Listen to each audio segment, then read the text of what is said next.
Hello everyone, welcome to the Melting Pot podcast. I'm your host, Dominic Monkhouse. The Melting Pot is as a result of my hunger for optimizing business performance, scaling up organizations, corporate culture, customer addiction, building high-performing teams, along with a few other obsessions along the way. I've spent the last several years working for and with some of the most successful, top-performing companies in the world. And this podcast is my attempt to synthesize what I've learned along the way to help you build a high-quality business and live a more fulfilling life. If you enjoy the podcast, you can find more information on today's episode and other topics at dominicmonkhouse.com. Today I'm talking to Andy Fletcher. Andy is fellow Northerner. He's from Teesside. And he said before we started talking that he's not the entrepreneur with the vision. He's the guy that makes the vision a reality. We stay away mostly from his earlier work as an accountant or working on mergers and acquisitions or boards and IPO. And we dive into what he now does, which is runs a theatrical production company that does productions for 2-year-olds. He's currently got Bing and The Night Garden in production around the country. We talk a little bit about his future projects. We talk about disasters that nearly stopped the whole thing rolling out, how he ended up in this business.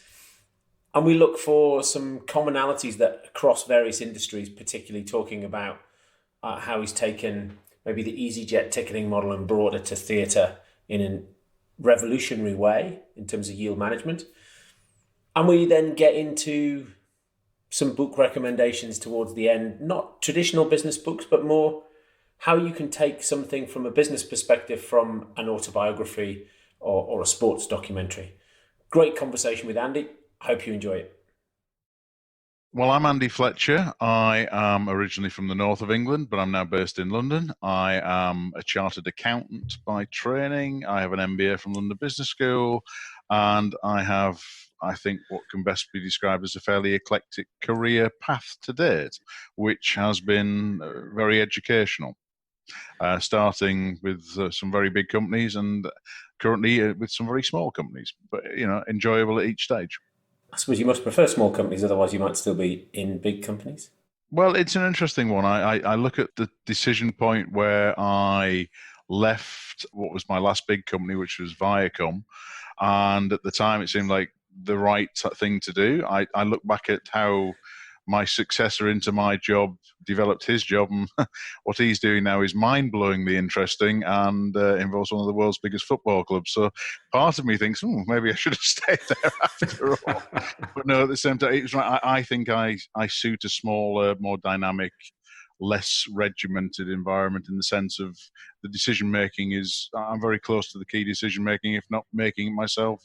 And that means you live and die by your decisions. You don't necessarily live and die by committees and structures and things well outside your pay grade or control. You have to be able to put through what you think is the right thing. And that I think I prefer. I think it's a degree of control and responsibility that you get in a smaller environment that you don't have in some of the larger jobs.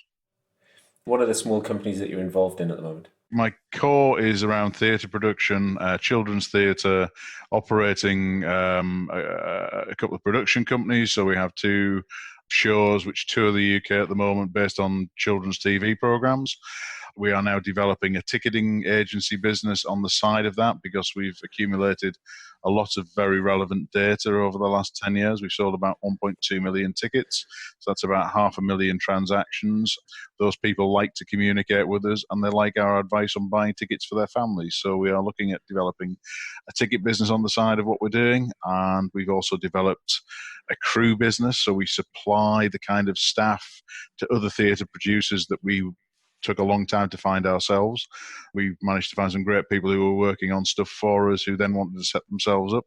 So we helped them set up their own business, gave them some equity in it, and give them the management experience while they go off and knock down walls getting new business in. So that's all very interesting. I tend to play the overarching role of commercial director across those businesses.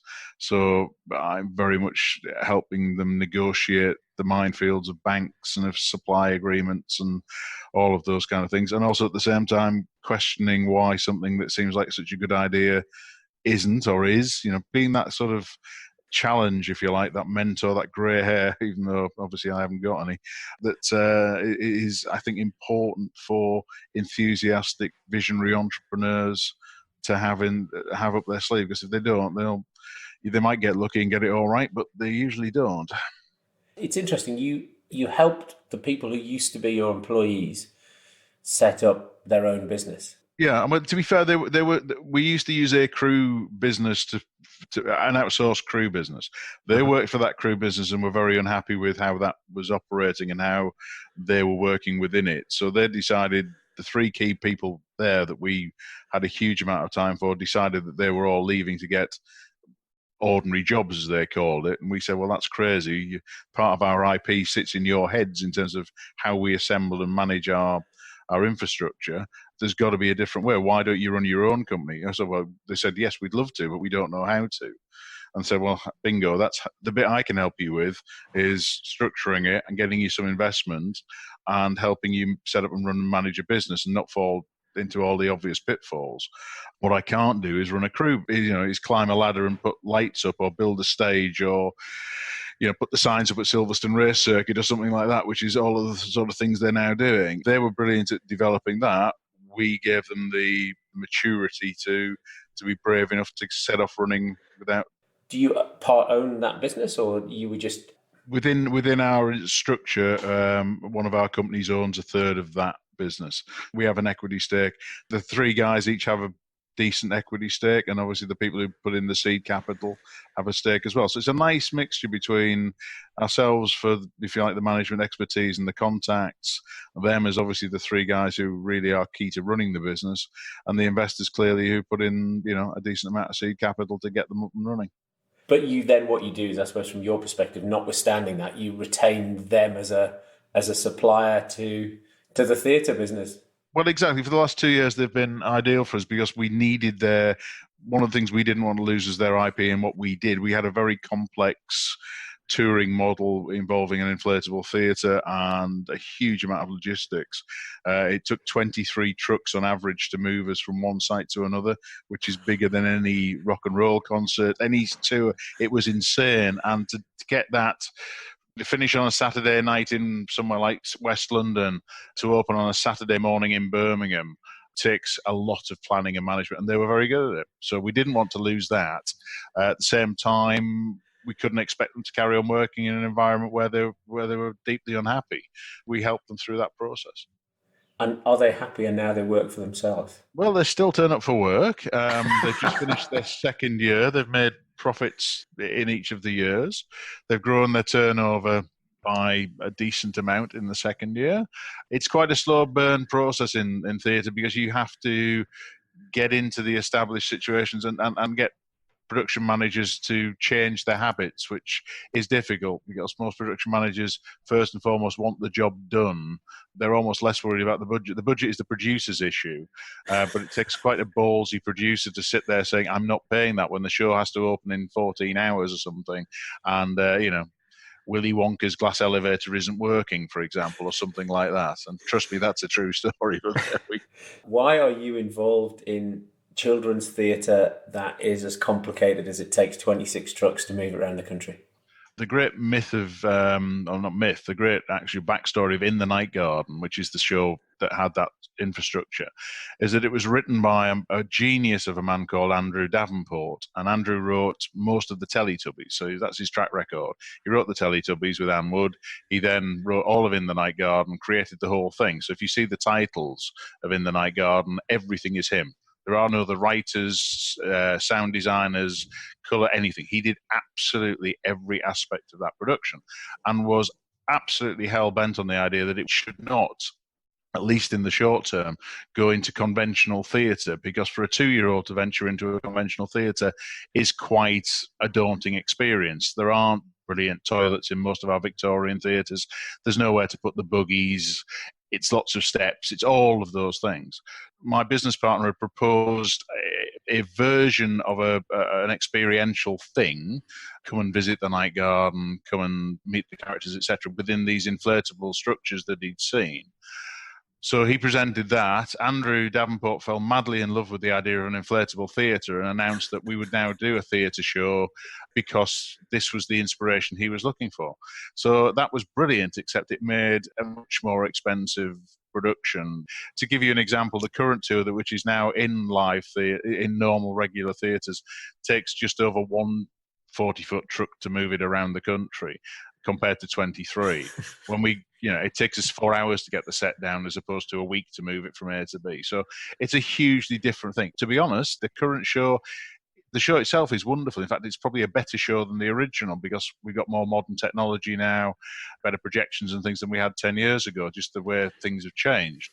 But the actual going into our inflatable domes, going into what the children thought was the night garden, from opening the front door to going into the auditorium to coming out again, you can't really recreate that in a regular theatre. So it's an interesting compromise after 10 years. But at the same time, the brand is where it is now, and I think it was at the right time for it to go into smaller venues. But the good thing is it can now go to a lot more venues. Our inflatable monster could only really justify itself in big cities. It would have to go to somewhere and then sit on the ground for 2 or 3 weeks. So Birmingham, Manchester, 2 venues in London worked. You couldn't take that structure to Dunstable for 2 days, or to Skegness, or to Inverness, and all the places we're going. So we're going to 47 different venues on this tour, which of course means that more people get to see it, which is quite nice. So again, it's dynamics. I mean, the interesting thing for me was, apart from all of that, was we were the first people in theatre, as far as we're aware, and we're pretty sure we are, to introduce variable pricing, airline pricing models. This is how I can turn theatre into a really dull subject in a heartbeat at a dinner party. But actually, the fascinating thing for us was the first 2 years we didn't control our own box office. We had to use a third party to do it, which was fine, but they didn't have the flexibility in their systems to give us what we needed. So from the third year, we implemented our own web-based ticketing solution, where we could literally, it allowed us to, if you like, manage the show. So rather than having one show at £10 a ticket that was sold out, and another show 3 hours later at £15 a ticket that was half empty, we'd manage the yield on every individual show based on how many tickets were being sold. So for example, once you got past a certain number of tickets in the show, the price would go up by £1. So what you do is people will come to the website, see a grid of available options, because we'd be typically in a venue for 2 weeks playing 4 shows, 5 shows a day. Mm-hmm. They could pick and they could see where the cheaper seats were, and they would naturally move around. So obviously Saturdays and Sundays were busier, so we priced those higher than we price a Wednesday afternoon. But what you would see over time is if you sold 80% of all the available tickets across a venue across 2 weeks, you would pretty much see that within each individual show, you had a margin of error which was not far off 80%. So you would literally you would manage your yield, and you could do that with pricing in a way that's never been done with theatre before. Is that just because you had to develop that software, or is it a mindset thing? Partly it's a mindset thing. Theatre, traditional theatres don't usually have the wherewithal, especially as the way they sell their tickets through different agents. They don't have any one producer or any one venue very rarely has complete control over its inventory and how it works. It's such a complex market. And also the technology is way behind with lots of theatres. Lots of theatres can't provide you with an API, for example. So the allocation model, which literally is a theatre will give one ticket agency row L, it will give the next one row M, and say, right, sell those, and then come back to us and we'll give you a little bit more. They keep most of the tickets to sell, but they are literally physical blocks of tickets out to other ticket agencies and then see who can sell them the fastest. It's archaic. It's how conventional theatre still works in many venues, especially outside the West End. Whereas we could literally, with a clean sheet of paper, say, what are we trying to achieve? We're trying to achieve the best yield possible, the best cost per head for these seats, but we've got to do it based on demand. If we don't get it right on demand, what we'll do is have too many expensive seats and cheap seats and get the mix wrong. So that was an interesting part, which is nothing you would think to do with theatre in many ways, but it's how you integrate different paradigms across different industries. Very much it was the easy jet, for want of a better phrase, model. And so you've still got control of your box office when you're now going in the traditional venues this time round. We have an element of control over it because we've established our own brand called Family Tickets, which acts as a ticket agency. We manage it. We sell tickets for everything, but because we have that, we've been able to integrate basically our website into a lot of the box offices. So we've API'd with people that have never API'd before because they trust us, because they've seen we've been doing this for 10 years. Right. So without giving any names, we're some of the largest theatre groups who will not normally do anything outside their own box office systems have allowed us to plumb in, which is unheard of, and is hopefully a sign of the future. One day, it's got to be a situation where, like in lots of industries, everyone can just plug into everything else, because ultimately you want to sell the tickets. You want to sell them as quickly as possible. And if the market is that you have to give that to 20 different agencies to do, if they're all charging you the same price, then you just want to know the ones who can market those tickets the best. One of the reasons we like Family Tickets is we've got 500,000 families who've opted to receive ticket information from us about family events and similar things. So we think as we go forward, we'll hopefully become the preeminent supplier of family tickets, literally for events, theatre, and related things. When you're sitting there with a 2-year-old or a 5-year-old or a 10-year-old thinking, what on earth am I going to do this wet weekend? Rather than think, they'll go on our site and see what they can have, be it the theatre, be it an attraction, that kind of thing. And we're in beta with that one at the minute. We're very close to launching the full new development of that, which will be very exciting. And have you got some machine learning in there that's giving you being able to do things differently rather than just say, I know there's a 2-year-old in this house, send a 2-year-old stuff? We have a degree of that. The great thing is, because of the age, the core of our data gathering was around the night garden. So we know that at any one year that data was gathered, there was at least 1 2-year-old within reason kicking around in that house. Now, obviously, as data ages, it becomes less relevant. But then what you do is you keep re-engaging with people and you keep giving them a reason to want to be involved with you. The good thing is, of course, lots of families came again with the second child or the third child. That kind of data refreshes and builds itself. The important thing we found is to make sure we're engaging rather than just selling. Quite often we would just be giving, at Christmas every year we do an Advent competition and we give stuff away. You don't have to buy any tickets. We just have to be interested in the night garden, and people get fridge magnets or stickers or whatever. It's all about, it's part of the marketing obviously, but it's a goodwill kind of thing. I mean, if everyone who got a fridge magnet and bought a ticket, I'd be on a desert island somewhere. Not quite, but it was a very successful kind of campaign. It's very popular. People write to us saying, when are you doing the Advent again this year? We love opening the doors every day with the kids and saying, Iggle, Piggle or Upsy Daisy. As a dual chartered accountant, it's quite an unusual way of earning a living. That's not your only children's show, though, is it? We have something called Bing. Yeah, Bing Bunny.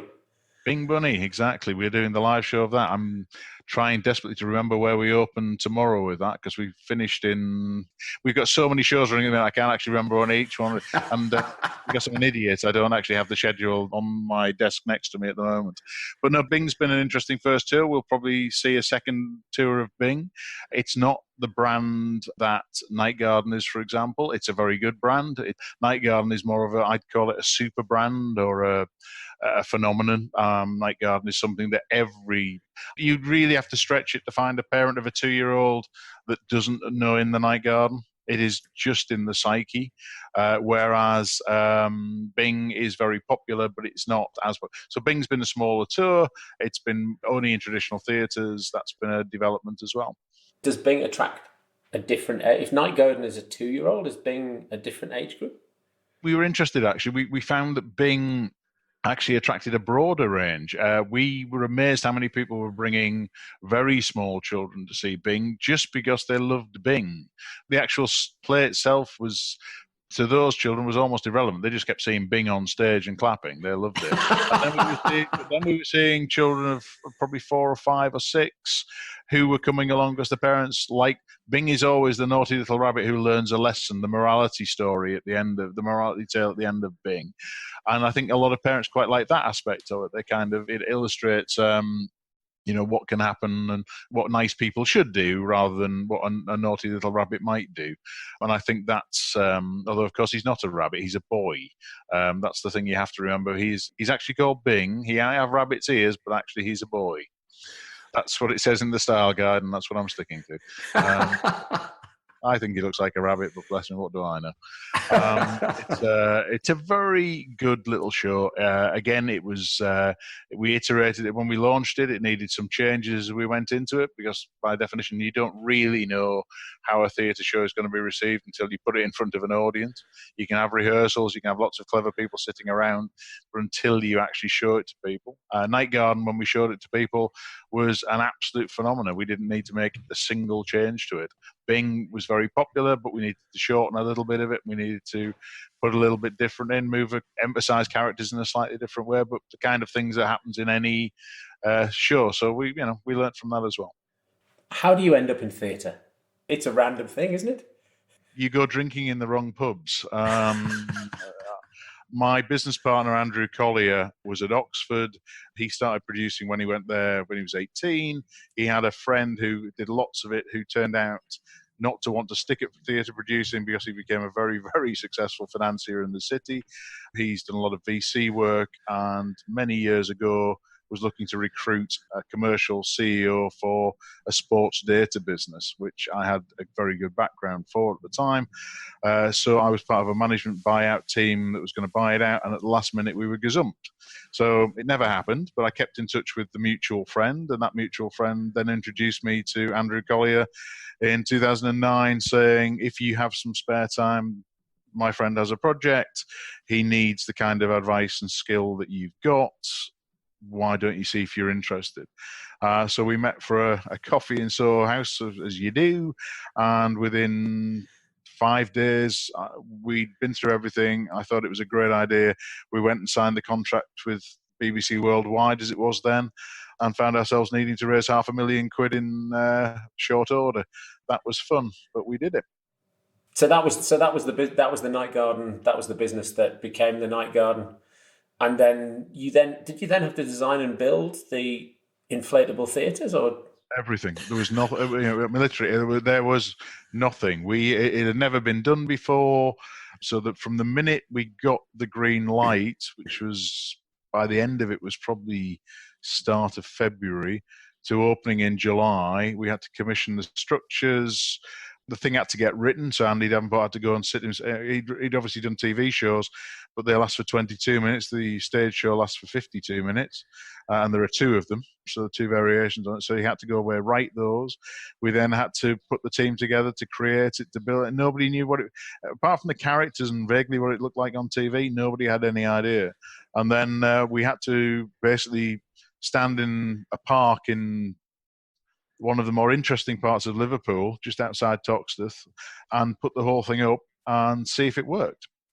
We got it up despite appalling weather. We had fantastic people work on it.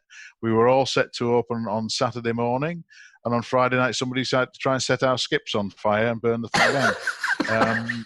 So fortunately, we hadn't left. We were all still in. I think they thought everyone had gone. And apparently it's a very common thing in certain parts of the country that people decide they like skip fires. So we suddenly found there was 10 of us, including our director, 2 of the producers, a couple of cast members who were far braver than I ever gave them credit for. We had every fire extinguisher known to man, and we were standing basically, at one stage I had a director standing on wooden planks on top of a burning skip trying to put it out. We were all thinking, this is crazy, but you know what? We'll tell him afterwards if he can get that fire out. Because if the fire had got any bigger, it would have lit a tree that was next to the dome, and we'd have lost the lot. We'd have never actually opened, but we did because we got the fire out. I actually had to be up at 6 the next morning in a taxi because I didn't have a car in Liverpool, to go to every builder's merchants and supplier I could think of within about 10 miles to buy fire extinguishers. So we were fire legal by the time we opened the doors at 9 o'clock. So, yeah, you have to be open-minded when you take on a small business and everything else. You can't just sit in a cabin going, I'm sorry, I only do the spreadsheets and the payments and the bank reconciliations. If it's your business, you just make it happen. My role is usually more to support the key entrepreneur. Andy Collier was very much the man who came up with a vision for Night Garden in its current form, and he's a theatrical entrepreneur. He's very good. But he will be the first to tell you that without my hand on the tiller, shall we say, we will have gone off sometimes in directions that probably weren't as sustainable. We're a good team. I mean, this is why I've worked with Andrew longer than I think I've worked with anybody else now in this particular role. So it's intriguing. I think every visionary entrepreneur needs somebody to help them get stuff done because it's a different skill set. And so, have you got some other crazy plans you're about to? Yes, we have another. We have the exclusive rights to another thing I can't tell you about yet. We're under a massive NDA. I can tell you it's based on another TV program, and we're currently establishing how popular that program is going to be. And if it's as popular as some of the other ones, then we will be in a very good situation to take that forward. On that side of it, I mean, this is something that keeps me occupied about 2 to 3 days a week. There are other entrepreneurial things that I do as well, but that one, if that comes off, then there'll be a phase when I'm much more heavily back involved in this thing again, because the new project will be another tent. It will be all sorts of logistics and learnings based on 9 years in an inflatable. And the first learning is we won't be using another inflatable. It sounded such a good idea at the time. So we won't be doing that, but we will be doing a portable structure, because actually the control you get and the quality of offering you can make when you control the whole environment is just so much better than if you're having to rely on other people's front of house staff, other people's facilities, other people's toilets, anything else like that. You can't control it, then all you're going to do is get battered for it if it goes wrong. Fantastic. Knowing what you know now, so notwithstanding you'd use tents, not inflatables. That's definitely one of them. When you think back, what do you wish you'd known then you know now? In that project, I think the one thing that we kick ourselves for is that after the first year, we made a conscious effort not to go back to the same places again. The second year, we thought, well, we've been there, we were sort of successful, people won't want to come again. But what we forgot, of course, was the underlying, the fundamental aspect of what we do is that we were doing it for 2-year-olds. And one thing that 2-year-olds do every year is refresh. You have a new audience. What we should have done is just plonked ourselves in the same venues. Year 1 was a fantastic success. Year 2 was a disaster in some venues. We lost lots of money because those venues weren't ready for us. Whereas if we'd just gone back to the same venues as we did in year 3, people were saying, well, we missed you. Why didn't you come back? I had another child to bring. My friends wanted to see it this year. Always be careful that when you think you know it all and you've tested everything and you've done it, sometimes there can be an underlying point which is so obvious in hindsight, but just doesn't hit you in the face. The other thing that I wish we'd had at the time is, since we'd done this in 2010, almost every key person involved has gone from being childless to being parents or grandparents. And that awareness of the young children's market has undoubtedly given us support, confidence. It's given all our investors, all our major key investors have all become parents in the period, parents of young children. So they've all been able to bring them, test the product, do all of these things.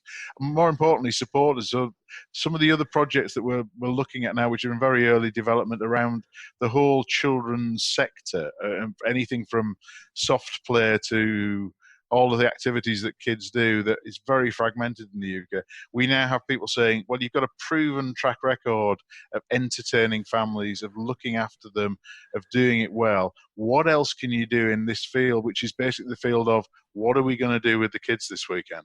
What are we doing with the kids? And all these very fragmented things. So it's very interesting.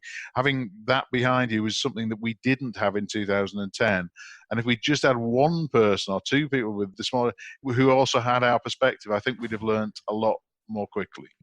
Logistically, yes, you think everything will work. There's always something that will go wrong when it's that complex a model.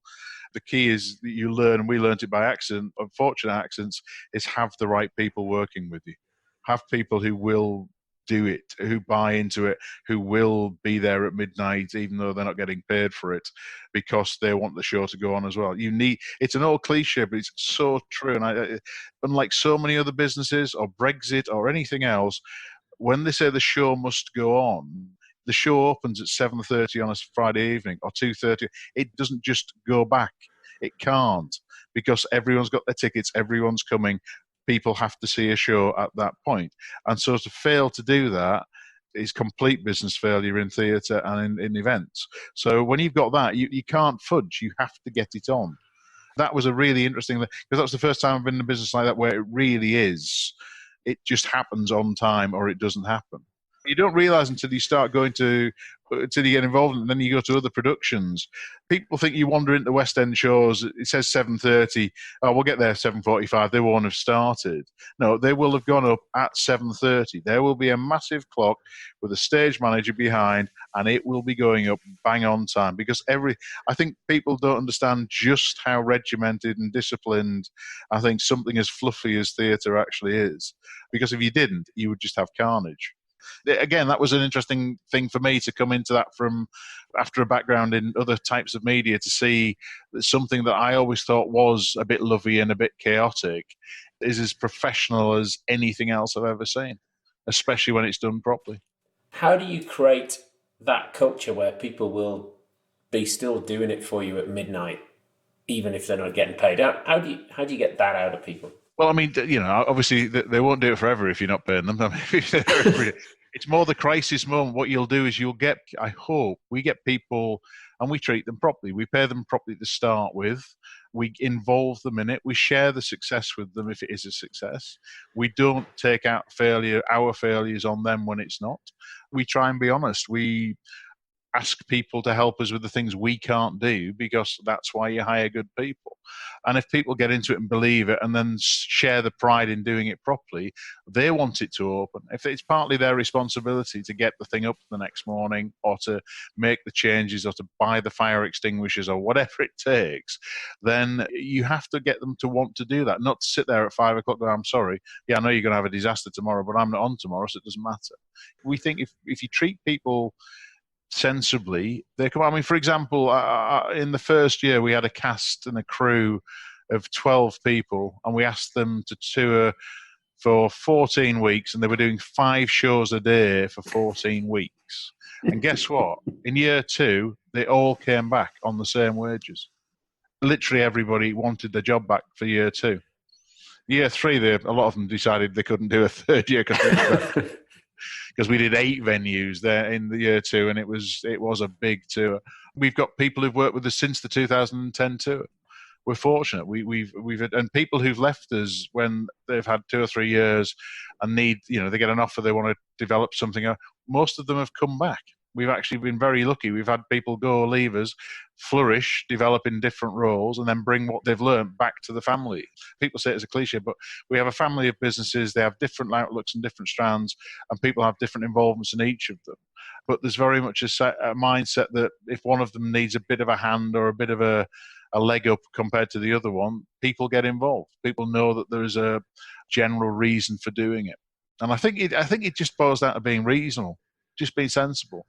And being straight. If something's going wrong, be fair with people, but, explain if they've done something wrong, why they've done it wrong. And if they've done it brilliantly, or they've stepped beyond the call of duty, if you like, then say thank you to them the other way. Make sure that people can see that there's an appreciation of that. Yeah, I mean, none of it's rocket science. It's just common sense, hopefully. But we've been doing it 10 years and we're still here, so just about. Well, hopefully we've got more years to come on that. Andy, if you think about some books you've read that have had an influence on your career that you think other people should read, what springs to mind? I'll be honest, I'm not one of these people who reads lots of business books. I mean, I did my MBA, and you had to read lots of stuff for that, and study things, and read Harvard Business, study case reviews, and all sorts. And you do that because you want to pass the qualification. I tend to spend my downtime reading rubbish because I like it. I can't say that there is a particular business memoir or the most effective tasks of key people, or one of those books that changed my life. They didn't. I think there are interesting snippets you can get out of all sorts of books, from some of the political books, some of the political autobiographies can be interesting. Some of the sporting autobiographies can be interesting because you get a mindset of how that person thinks, and how, obviously you've got to take it all with a pinch of salt, but the better ones are the ones where they own up to how they felt and how they dealt with the adversity of a situation, because success should be easier to deal with, generally speaking, although it can lead people to get bigger bets and bigger mistakes next time round. It's adversity, I think, is where people usually need the support and mentoring, and it's nice to read sometimes, be it anything from, I don't know, Tony Blair's book, Mrs. Thatcher's book, some of those things where you see people absolutely at the coalface, the people that everyone is looking to in the room to answer the question, to give the guidance, and how people do that, I think, is, for me, has always been interesting. So again, when you read some of the sporting ones about football management or whatever, or even to an extent watch, taking it out of the printed form but medium, and look at some of the things, some of the great sports documentaries, some of the great business documentaries, things like the Lions Tour and how they got through it, the way that those things are, to show how a bunch of strong personalities, the leadership, and how that leadership works in a way that could so easily and often does backfire. Doesn't work, because of ego, doesn't work because of this. To watch people build the team structure or to get people following a leader, I think is the kind of thing I like to read about. I can't pinpoint any one in particular. I find those much more interesting and usable than like a particular story of one business and how AIG or Brands or somebody like that built, because you're only going to get a sugar-coated or at least an enhanced version of what happened. I think it's good when you can read a warts and all of something where you actually know what really happened because it was played out in public. Yes. I didn't think I was going to enjoy Tony Blair's autobiography as much as I did. I thought it was fascinating. I have to say, I thought, and read no politics in this whatsoever, I thought Thatcher's was more interesting because I think the period that they went through was probably closer to, well, I was experiencing a lot more of it as a student.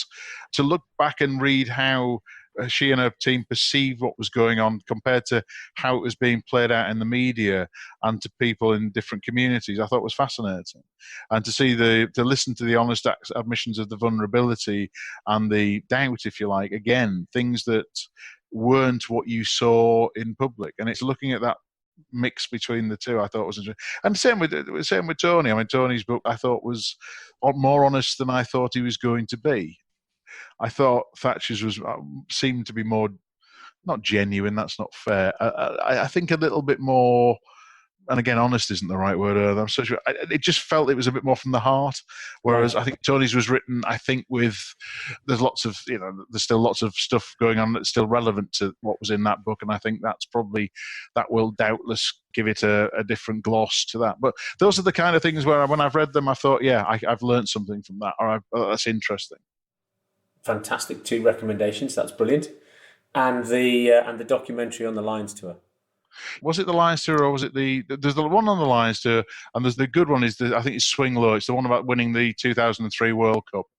That's the other one I'm thinking of as well. That's particularly good because, again, in hindsight, you just remember them winning. They won all the games. It was great. England were brilliant. But actually, when you look at how close they came to, Christ, even the final, how close they actually managed to get to this snatching defeat from the jaws of victory.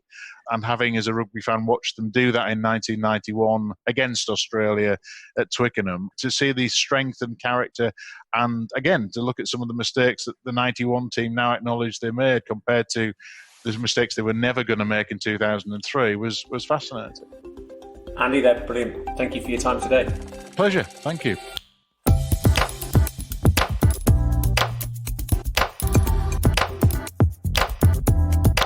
All this information and more can be found at dominicmonkhouse.com/podcast. There you'll find show notes, additional reading and links related to this episode.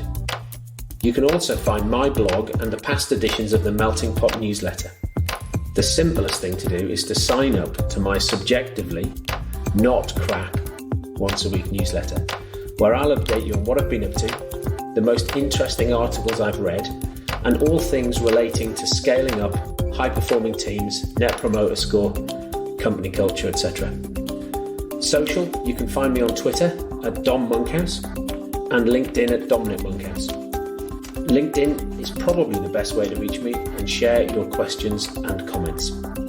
Thanks for listening.